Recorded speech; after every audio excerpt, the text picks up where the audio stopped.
Bienvenue dans Agora, votre émission de débat citoyenne et participative. Nous sommes à Bastia. Au programme, les difficultés qui affectent le fonctionnement des hôpitaux corses. D'un côté, les efforts de modernisation engagés à Bastia et la livraison prochaine d'un nouvel hôpital à Ajaccio. De l'autre, des situations économiques extrêmement préoccupantes et des patients qui continuent à aller se faire soigner sur le continent. Santé, la Corse malade de ces hôpitaux, c'est maintenant dans Agora.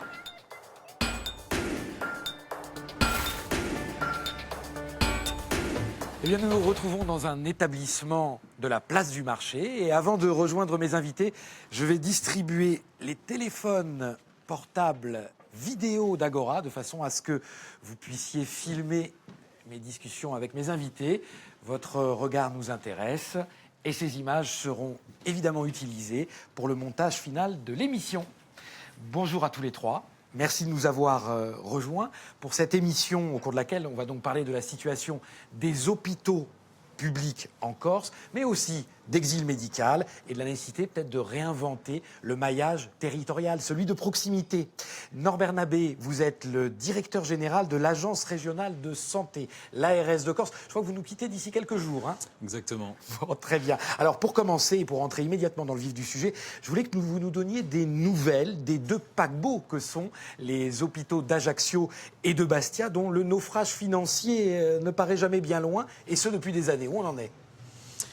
Mais on a effectivement deux établissements de référence sur l'île qui prennent place dans un continuum de prise en charge globale qui s'améliore globalement, puisque depuis 10 ans, l'espérance de vie et l'état de santé des habitants de l'île s'est amélioré. Maintenant, il ne faut pas nier le fait que à Ajaccio comme à Bastia, depuis un certain nombre d'années, pour de nombreux facteurs qu'on pourra détailler, on a des difficultés à équilibrer le budget, en dépit cette année, notamment une augmentation des tarifs qui vont commencer à recroître, en dépit d'aides extrêmement importantes de l'État sur le fonctionnement. Mais malgré tout, on a un déficit qui croît dans ces deux établissements et qu'on essaie de contrôler. Déficit il faut réussir structurel à l'hôpital d'Ajaccio qui se monte autour de 37 millions d'euros. C'est le chiffre qu'il faut retenir, ça paraît énorme. Oui, c'est le chiffre de l'année passée, effectivement. Ouais. 130 millions d'euros de dettes cumulées, on est à peu près là-dedans. Sur Bastia, on a l'impression que ça va un tout petit peu mieux, mais enfin, c'est quand même, vous voyez des chiffres de 2017, un déficit de 50 millions d'euros sur un budget de 100 millions d'euros. On est bien dans ces ordres d'idées ? Non, Bastia, on n'est pas à 50 millions, on est à 15 plutôt. 15, voilà. Les chiffres datés. Mais effectivement, on a des déséquilibres budgétaires qui sont spectaculaires, qui sont parmi les établissements qui, du coup, sont les plus en difficulté. L'hôpital d'Ajaccio, qui fait partie des établissements les plus touchés au niveau national. Docteur Antoine Grisoni, pour votre part, vous êtes président de l'Union régionale des professionnels de santé, l'URPS, et il faut préciser, je crois, médecins libéraux de Corse. Alors, moi, ça m'intéressait effectivement d'avoir aussi l'avis du médecin libéral sur nos hôpitaux, parce que j'imagine que votre pratique, elle doit s'appuyer quand même sur des établissements hospitaliers solides. Cet état des lieux que l'on vient de faire, il ne doit pas manquer de vous inquiéter. Il n'est pas nouveau, mais inquiétant malgré tout, non ? Il est inquiétant et puis surtout il nous pose des problèmes dans notre pratique quotidienne parce qu'effectivement les difficultés de l'hôpital forcément ont un retentissement sur nos difficultés. Et comme nous-mêmes, le premier recours, nous sommes un petit peu, voire beaucoup en difficulté, l'ensemble de la chaîne dysfonctionne un peu, on va dire. Et c'est une problématique globale, je pense. C'est-à-dire concrètement, quand vous dites l'ensemble de la chaîne dysfonctionne. Un patient, c'est un citoyen comme vous et moi, c'est quelqu'un qui vit chez lui, qui travaille, et à un moment donné, il tombe malade. Et en général, dans le circuit, nous sommes le premier interlocuteur, mais ça peut se terminer effectivement jusqu'à l'hôpital de Bastia ou d'Ajaccio, voire même plus loin quand la situation est difficile. Et c'est l'ensemble de ce parcours qui doit être de bonne qualité pour que l'aboutissement soit favorable. Oui, en tout cas, que la mise en œuvre soit la plus efficiente possible, même si, quelquefois, malheureusement, on est au-delà de toute ressource. Et quand il y a une anomalie à un moment donné du parcours... ça pénalise le patient. Voilà, c'est tout. C'est un peu la difficulté. Compris. Très bien. Alors, Laetitia Cook, merci d'être là. Vous êtes la présidente de l'association INSEE, qui apporte son soutien aux patients corses devant se rendre sur le continent pour raisons médicales. Mais vous êtes aussi, on le signalera, membre du Conseil économique, social, environnemental et culturel, le CESEC, de Corse. Votre association, bien sûr, vous vous préoccupez donc de ces patients qui doivent aller sur le continent, mais à travers cette association, c'est aussi la voix du patient qui s'exprimait. Et ça m'intéressait, même si ce n'est pas le cœur de votre activité, que vous nous donniez votre avis là, sur ces premiers éléments dont on vient de parler. J'imagine que les patients que vous rencontrez doivent être eux aussi inquiets de la situation des deux hôpitaux locaux. Évidemment, lorsqu'on entend les représentants institutionnels et professionnels dire que les choses ne vont pas bien, on est tout à fait dans la réalité que vivent les patients. L'offre de santé, la santé ne va pas bien en Corse. On le sait, on le vit tous, chacun dans nos familles. Nous sommes tous des usagers du système de santé, soit en activité, soit en puissance de l'être. Et pour ce qui concerne les deux établissements dont on vient de parler, Bastia et Ajaccio, celui que je connais peut-être le mieux, on est dans un état de délabrement qui était inacceptable. Norbert Nabé, Laetitia Coude qui dit la santé ne va pas bien en Corse, c'est un terme fort. J'imagine que vous ne souscrivez pas tout à fait de cette façon-là. Non, mais enfin, il faut être tout à fait lucide sur les difficultés. Elles existent. Après, on n'est pas dans une situation catastrophique. Globalement, enfin, les chiffres, en tout cas, témoignent du fait que les indicateurs s'améliorent sur le territoire. Mais on est face à des difficultés inédites. Hein, le vieillissement majeur de la population. On arrive en fin de cycle dans un établissement de référence, hein, l'établissement d'Ajaccio, qui du coup cumule là aujourd'hui. La livraison d'un nouvel hôpital à Ajaccio. Et donc aujourd'hui, on a un établissement ancien, effectivement relativement délabré, donc difficulté d'attractivité, difficulté d'organisation, etc. Et tout ça pénalise le travail au quotidien des médecins. On s'installe dans une sorte de spirale et il est temps effectivement qu'on investisse dans de bonnes conditions le nouvel hôpital qui va normalement, hein, en tout cas c'est pour ça que l'investissement a été fait, contribuer à considérablement relancer l'offre, à restructurer, à créer de nouveaux services, à créer de nouveaux liens avec la ville et avec le privé aussi. Enfin, oui, on a ce sujet aussi qui est très important. Je voulais vous faire partager une vidéo que nous avons fait en amont de cette émission. Cette vidéo, c'est avec Pascal Forcioli, le directeur de l'hôpital de Bastia, qui malheureusement ne pouvait pas être avec nous aujourd'hui. Il est également le délégué régional de la Fédération hospitalière de Corse. Et je lui ai demandé, au vu des éléments financiers qu'on a évoqués, si on ne devrait pas revoir enfin le mode de financement des hôpitaux insulaires afin de prendre en compte aussi la situation particulière de la Corse. Si vous le voulez bien, on l'écoute. La tarification à l'activité, qu'on appelle la T2A, n'est pas du tout adaptée à la Corse. Nous avons des volumes d'activité trop insuffisants qui ne nous permettent pas d'atteindre le point d'équilibre entre nos charges et nos produits. Un coefficient géographique de 11% corrige les tarifs nationaux, mais c'est largement insuffisant. Ça ne compense que le différentiel des coûts entre le continent et la Corse, mais ça ne compense pas l'effet volume. Il faut donc un nouveau système qui tienne compte de l'offre de soins, qui rémunère de manière forfaitaire l'offre de soins dont les autorisations sont fixées par l'ARS et qui ne comporte qu'une part résiduelle de financement à l'activité.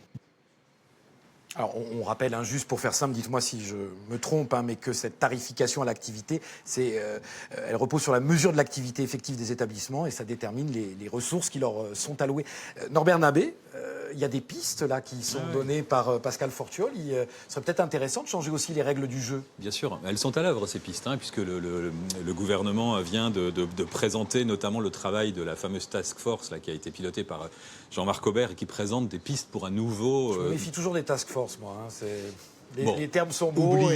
Oublions tout ça, mais globalement, il y a une réflexion qui a abouti sur la manière dont on va financer le système de santé, beaucoup plus sur la qualité, beaucoup plus sur le parcours, et les règles vont bouger, mais elles vont bouger doucement. Bon, l'idée, c'est que quand la prise en charge est bien bouclée une fois, et que, encore une fois, l'aval avec la médecine de ville est bien organisé, le continuum se passe beaucoup mieux, et vous comprenez rapidement qu'avec la même somme d'argent, hein, qui est quand même près de 200 milliards par an en France, qui est une somme colossale, hein, on arrivera du coup à rendre plus de services. Je vais reprendre le terme de M. Nabé, le continuum avec la ville ou avec les territoires. Aujourd'hui, il est de quelle qualité? Il est effectif? Il est compliqué, ouais. à cause d'abord de notre géographie, qui est diabolique, qui nous met à des distances souvent importantes, de notre démographie, qui est compliquée, parce que nous avons une population très dispersée, sur des vastes étendues, on va dire. Donc l'accès aux soins pour beaucoup de personnes de premier recours devient de plus en plus compliqué. Et ensuite, le lien avec les établissements de référence en pâtit, bien sûr. Il y a un deuxième problème qui est récurrent, en dépit des belles paroles qu'on entend régulièrement et qui vont dans le bon Qui viennent sens. des qui task sont- force, c'est ça? Non, pas forcément du terme en tout cas, qui sont vertueuses, c'est qu'on a énormément de mal à faire ce fameux lien entre le public et le privé. On sent une réticence quand même persistante pour mutualiser nos moyens. Et on est bien conscient que sur une île de 330 000 habitants qui est par définition entourée d'eau, si on ne fait pas cette mutualisation, on arrivera difficilement à procurer un accès aux soins de qualité dans la durée. C'est vrai qu'une petite pause là où on en est, c'est qu'on a un nombre d'établissements assez conséquent en Corse si on Effectivement. agrège public et privé. Hein. C'est Effectivement. sur une île de 330 000 habitants, comme vous Voilà. l'évoquiez. Et donc, du coup, on est constamment, très souvent, confronté à ces problèmes de parcours. Après, il y a un autre élément qui rend les choses difficiles, c'est que nous avons de plus en plus de problèmes médicaux qui sont impactés par des difficultés sociales. Et là, on se retrouve finalement dans des situations de plus en plus délétères vis-à-vis, par exemple, de la CPAM, qui bien souvent semble avoir du mal à jouer son rôle de sécurité sociale. Caisse primaire d'assurance D'ailleurs, maladie. personnellement, je pense que le terme n'est plus adapté. On n'est plus en sécurité sociale dans tous les domaines. C'est une caisse de gestionnaire d'argent public et qui, à ce titre, En fait, voilà, ça fait écho à ce que ces fameuses singularités, peut-être aussi spécificités de l'île aujourd'hui, qui ne sont pas vraiment bien prises en compte. la spécificité de l'île, d'abord, c'est son insularité. Après, c'est aussi sa faible population par rapport donc à son étendue. Si on veut comparer, par exemple, avec la Réunion, qui dispose d'un CHU, ils sont 3 fois plus nombreux sur un territoire qui est le tiers d'une autre. Donc, c'est vrai que nous, on n'a pas de marché intérieur suffisant, mais c'est vrai aussi pour la santé. C'est dont se parlait Pascal Fortscholz concernant les échelles. Les seuils de rentabilité, entre guillemets, des activités ne sont jamais atteints chez nous. Très bien, docteur Grison. Avant d'aller voir Laetitia Cou, de lui poser une question là, que j'ai en tête, je vais quand même aller faire un petit tour, comme on en a l'habitude, dans le public, parce qu'on a déjà dit un certain nombre de choses. Et je suis sûr que dans le public, peut-être monsieur, très bien, bonjour, je vous demande de vous présenter, et puis éventuellement de poser une question, de nous faire partager une expérience qui est la vôtre. Bonjour, alors je m'appelle Berné Jacqui, voilà, j'ai 30 ans et ça fait 6 ans que j'ai des soucis hormonaux. Bien sûr, à l'heure d'aujourd'hui, j'ai aucune réponse viable vis-à-vis de mes problèmes. Je me soigne un peu. C'est-à-dire, parce que j'imagine que vous voyez des médecins, vous avez rencontré du monde ici encore. J'ai vu des endocrinologues qui, bien sûr, certains n'ont pas décidé de me suivre car ils n'y comprenaient pas. Et bien sûr, en Corse, on manque beaucoup de spécialistes et bien sûr, il n'y en a aucun qui n'a rien compris. D'accord, Donc, ça vous a conduit sur le continent, j'imagine. Ça m'a conduit à Marseille, qui, même eux, m'ont dit que tout allait bien se passer, mais 3 ans plus tard, ça a empiré et je ne trouve aucune solution vis-à-vis de mes problèmes hormonaux. Voilà. J'ai D'accord. plusieurs traitements en même temps qui ne sont pas compatibles et je n'ai pas le choix. Voilà. Très bien, alors ça c'est un témoignage, là pour le tout, c'est une expérience de vie. Docteur Grisoni, on peut quelque chose pour ce monsieur? Qu'est-ce que c'est que cette affaire?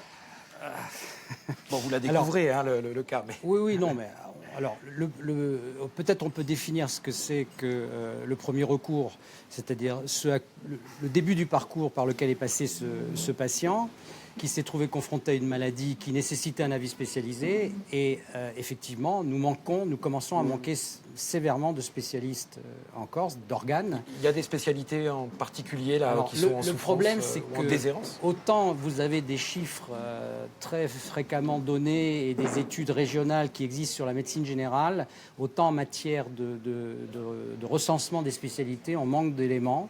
Il n'y a pas de zonage des spécialités. Alors nous, c'est du ressenti. En endocrinologie, c'est clair qu'il y a un déficit. En rhumatologie, il y a un déficit. En neurologie médicale, il y a un déficit. En dermatologie, il y a un déficit. Enfin, peut-être qu'il faudrait que je commence par les spécialités où il n'y a pas de déficit. Parce qu'effectivement, ça fait beaucoup. Ça commence à poser des problèmes de recours. Et peut-être que Laetitia Cou, alors j'imagine que parmi les patients qui contactent votre association, ce sont essentiellement donc des gens qui sont confrontés peut-être à la situation, si ce n'est de ce monsieur, en tout cas, qui ne peuvent pas faire appel à des spécialités ou peut-être la prise en compte par certains équipements ici en Corse. La plupart des gens, en fait, qui font appel à vous, ils ont besoin de partir sur le continent par manque de spécialistes ici. Oui, on y faisait référence dans les échanges qui viennent de se dérouler. Il y a une spécificité sur cette île, on le sait. Au-delà de son caractère géographique, il y a une démographie qui est très faible. qui fait, on le disait, que certaines activités ne sont pas rentables. Et donc c'est pour ça que beaucoup d'acteurs, les syndicats par exemple, mais aussi les représentants des professionnels se sont mobilisés pour ce coefficient géographique qui aujourd'hui n'est pas à la hauteur de ce qu'il devrait être, notamment par rapport à ce qui est fait dans les territoires d'outre-mer. Il faut vraiment adapter la règle. Vous parliez de changer la règle. En tout cas, nous, on plaide pour qu'elle soit adaptée à la réalité de cette île. Et la réalité de cette île, c'est aussi une spécificité au niveau national. Il n'y a pas de CHU, il n'y a pas de centre hospitalier universitaire. Nous sommes les seuls. Partout ailleurs, il y en a. Les seuls. Et qu'est-ce que ça a comme conséquence directe? Ça a qu'un certain nombre de spécialités ne sont pas exercées sur cette île. Et donc, très souvent, plus souvent que dans d'autres régions, les familles doivent quitter la leur et chez nous franchir la mer avec les surcoûts que ça engendre en termes de transport on va y pour revenir. accéder à des On va y soins. revenir. On a des chiffres précis, Norbert Narbet, justement, sur l'ensemble de ces patients corses qui sont obligés, contraints de quitter l'île pour se faire soigner. Oui, bien sûr, mais ça, je laisserai à Mme Cookie qui les a bien plus à jour que moi, mais globalement, il y a 14% de l'activité, du recours exercé par la population qui se fait en dehors de l'île. Hein, la plupart du temps sur les hôpitaux publics et privés d'ailleurs, hein, de PACA, mais pas que. Hein. Ça peut aussi aller en Île-de-France. Alors, bon, là... Sur ce champ, les patients vont bien où ils veulent. Il y a des sujets. Enfin, vous voyez, on a le droit de se faire soigner à Los Angeles si on a envie, à Paris ça coûte très ou cher, à PACA. là, en l'occurrence, hein. Mais enfin, il y a ce sujet, ce qui place de temps en temps. Il y a un débat avec la CPM qui n'est pas là, donc je me sens un peu obligé de prendre leur défense. Hein. Il y a énormément de choses à améliorer. Ils en conviennent.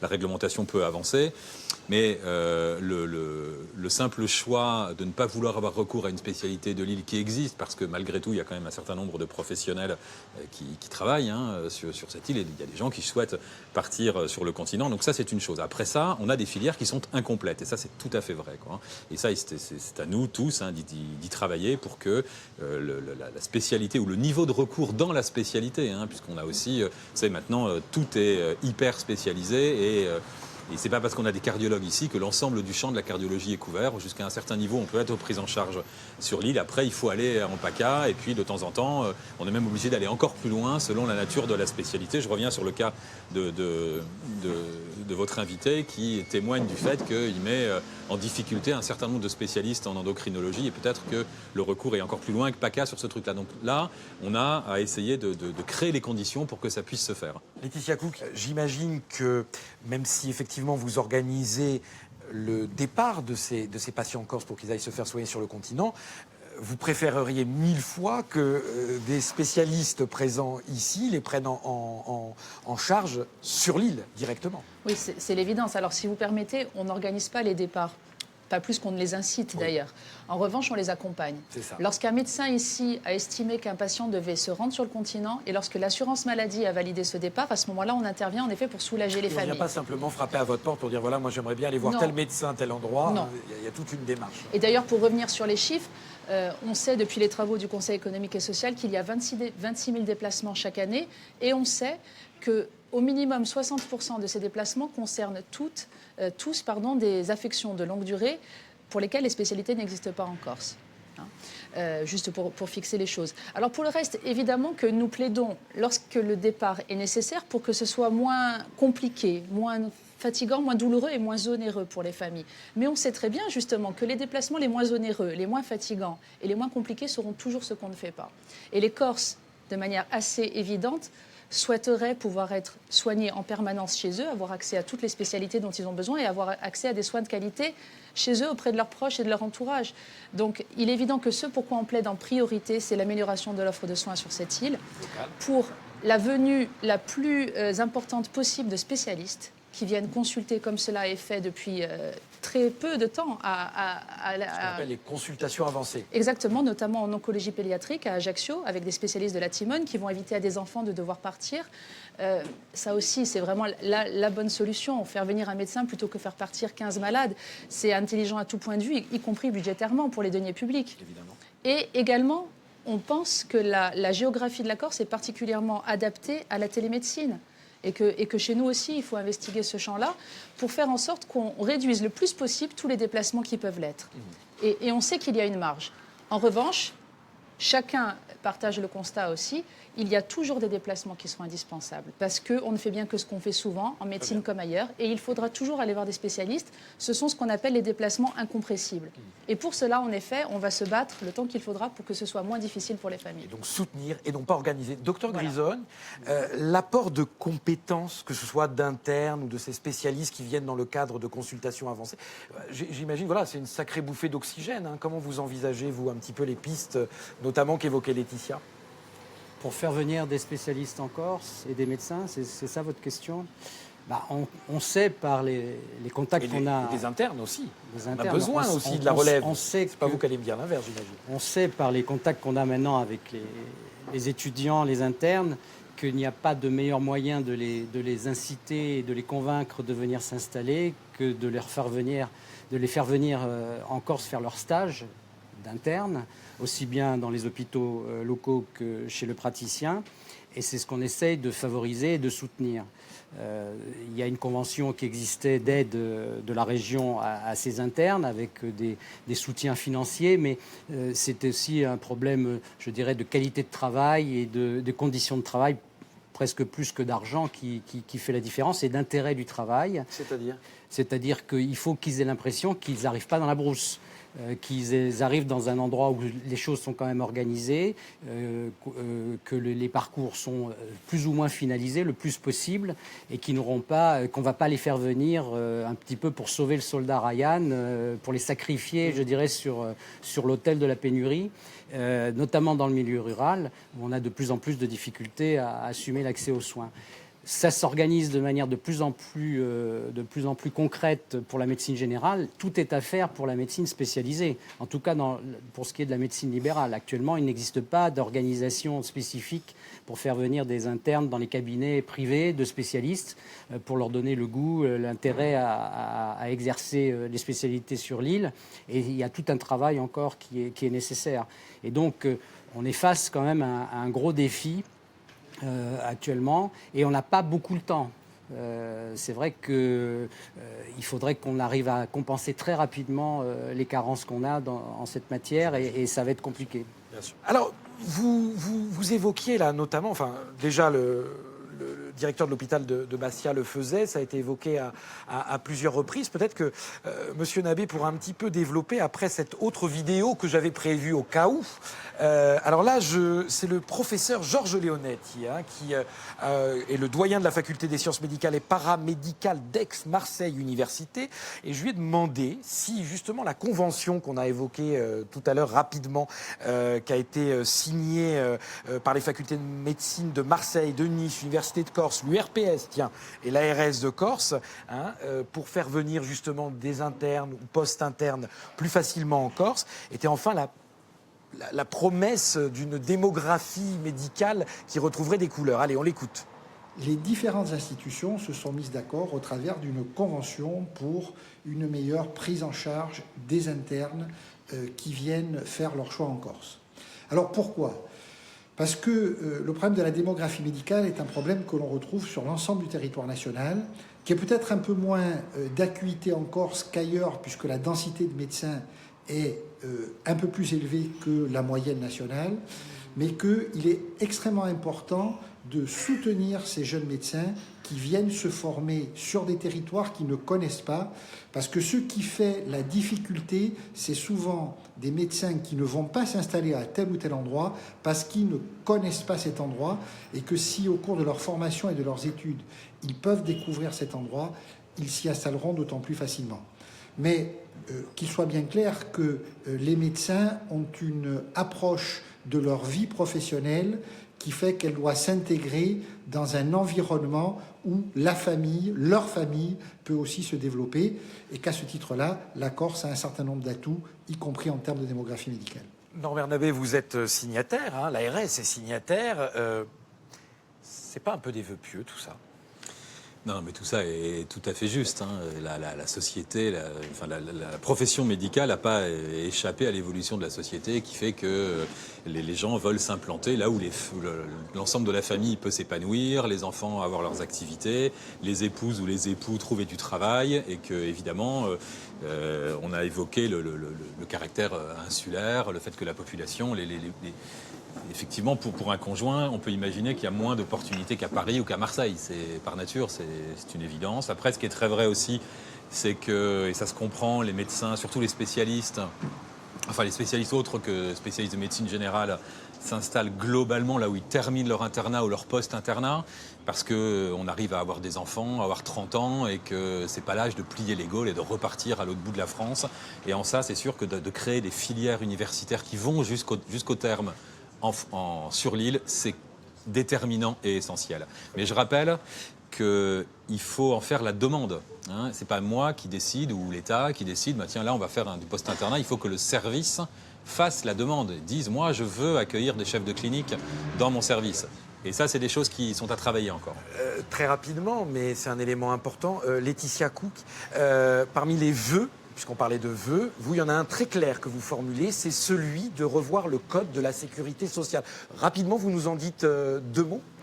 Oui, le constat est simple, il n'y a pas de CHU, souvent on est obligé de partir, mais pour autant les prises en charge sont les mêmes qui s'appliquent partout sur le territoire national. C'est une norme qui n'est pas adaptée à la réalité de l'île. On demande lorsqu'il y a des hospitalisations très longues, pour un cancer par exemple, parfois 12-18 mois sur le continent, il n'y a pas une seule nuit qui soit prise en charge par l'assurance maladie, jamais.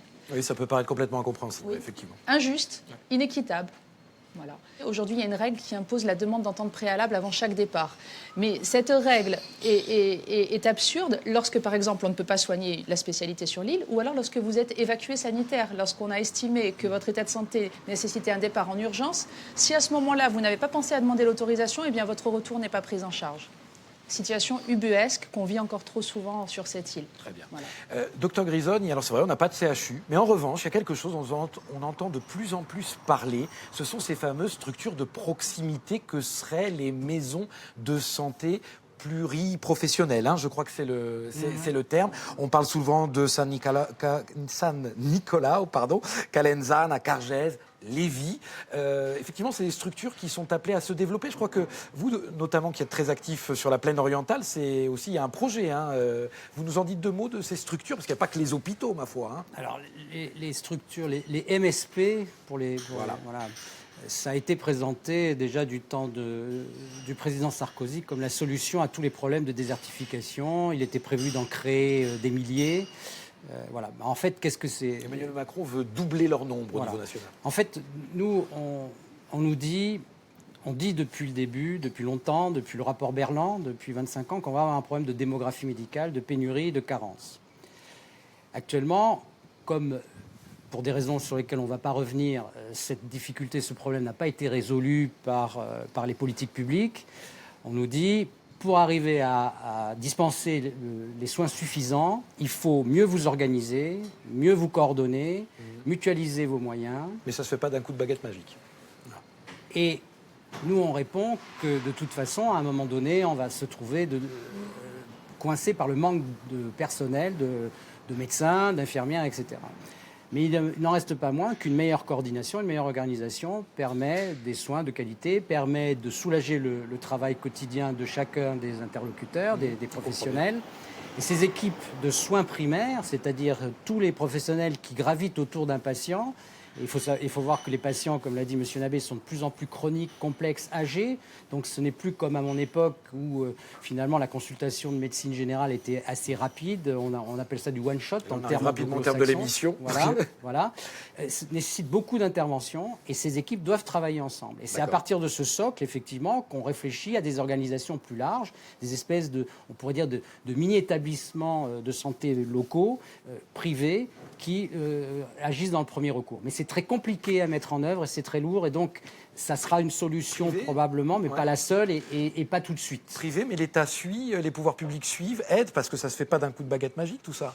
Oui, enfin, l'État dans sa très très large conception, hein, parce que les collectivités aident aussi à l'investissement, payent un certain nombre de fonctionnements, la sécurité sociale, les accords qui sont passés entre les syndicats et l'assurance maladie prévoient des dispositifs d'aide pour l'installation, et nous, du coup, on met en œuvre et on est capable capable aussi d'aider à la marge. Mais enfin, ça reste une activité aujourd'hui libérale. On peut imaginer, et on a d'autres exemples, hein. On a une autre voie qui est celle des centres de santé, assez peu développés sur l'île, où une association ou une collectivité décide d'ouvrir un centre et de proposer aux médecins libéraux de devenir ou pas pour partie salariée. Donc Très, là, très c'est un autre débat, mais c'est C'est un autre débat. option. Alors que, de toute façon, il faudra poursuivre ce débat-là qui est Voilà. évidemment central. Nous, on va souhaiter à Laetitia Cookie de réussir à faire bouger les lignes comme elle le souhaite. Merci de votre participation. Pour notre part, nous nous retrouvons dimanche prochain pour un nouveau numéro d'Agora. Et comme à l'accoutumée, je ne saurais jamais trop vous engager contre les idées reçues de privilégier toujours le débat. Je vous remercie.